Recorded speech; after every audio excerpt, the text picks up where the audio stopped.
هاي مرحبا بكم في البودكاست. معكم بشرى. في الحلقة اللي فاتت كنا هدرنا على السعادة والمسؤولية الشخصية، كيفاش نخليو السعادة دائمة ماشي غير لحظة. كنفرحوا نهار ونهار آخر كنحسوا بالحزن، كنضحكوا كنرتاحوا شوية، ولكن شي حاجة كتبقى ناقصة. واش السعادة دائمة ولا احنا كنطلبوها ولا كنستناوها من بلاصة أخرى؟ السعادة اللحظية مرتبطة بشي حدث، خبر زوين، عطلة، نجاح، فلوس إلى آخره. السعادة المستقرة مختلفة تمام، ما كتطلبش الحدث، كتطلب الاختيار. الفرق كبير بيناتهم.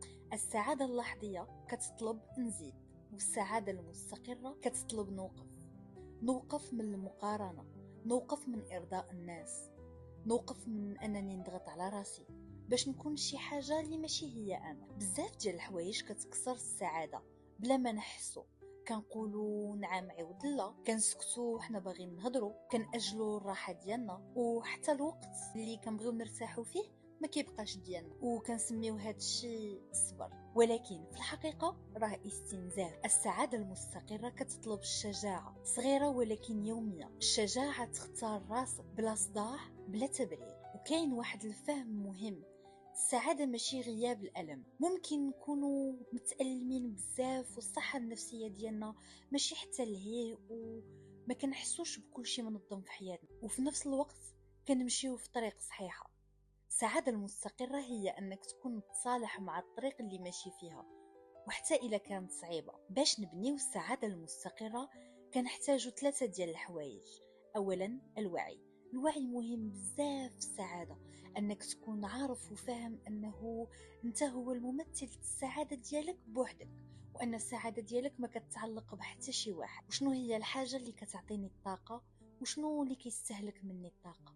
ثانيا الحدود، وضع الحدود بينك وبين الناس اللي كيستنسفوا الطاقة ديالك، اللي كيخسروا لك المود ديالك. وضع الحدود بعض المرات كيكون صعيب، ولكن كيكون مهم في طريق ديال السعادة. ثالثا مسؤولية ديال السعادة. كل واحد فينا مسؤول على السعادة ديالو، كل واحد فينا عنده قدرة أنه يقرر شنو هي الحاجة اللي كتعطيه السعادة ويديرها.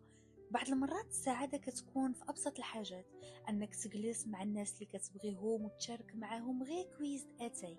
بعض المرات السعادة كتكون أنك تخرج وتمشى بوحدك في الزنقة وتتأمل في عظمة الخلق. بعض المرات السعادة كتكون أنك تدخل الكوزينة وتطيب شي حاجة إلا كنتي مهووس بالطياب.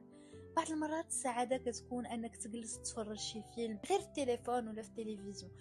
السعادة كتكون في أبسط الحاجات اللي كيساعدوك انت. السعادة ديالك انت الوحيد اللي مسؤول عليها، وعارف شنو هما دوك الحاجات اللي كيخليوك تحس بهذاك الإحساس ديال السعادة. السعادة كتبنى اختيار بعد اختيار حتى كيولي نمط العيش، أنك كتفضل تشوف الحياة من واحد وجهة نظر مختلفة، وكتفضل تشوف أنه أي حاجة زوينة في حياتك تقدر تعطيك السعادة، وحتى داكشي الخايب يقدر الطاقة ديالو تقلبها وترجع عندك شي حاجة زوينة. وهادشي هذا كيبقى غادي ومستمر حتى كتولي حالة داخلية وما كتتزعزعش بسهولة. وبغيت نقول لكم واحد الحاجة أخرى قبل ما نمشي. السعادة ماشي وعد وماشي إحساس ديال نهار واحد.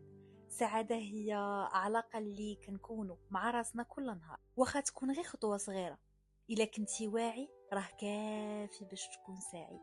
ما كنقولكش أنك غتكون سعيد اليوم ولا غدا، داكشي كيتبنى شوية بشوية، لكن مع الوقت غتوصل لديك الإحساس ديال السعادة، واخا تكون طايح في مشاكل ديال الدنيا والدين كاملة. تهلاو ليا في راسكم، ونتلاقاو نهار الأحد إن شاء الله في إبيزود جديد من البودكاست.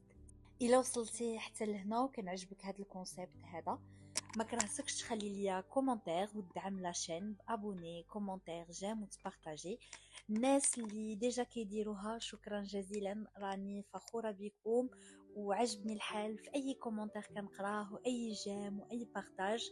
ميرسي بوكو، شكرا جزيلا. كنت معكم بشرى في حلقة أخرى من بامبي تولك بودكاست. See you guys ونتلاقاو في الحلقة الجاية.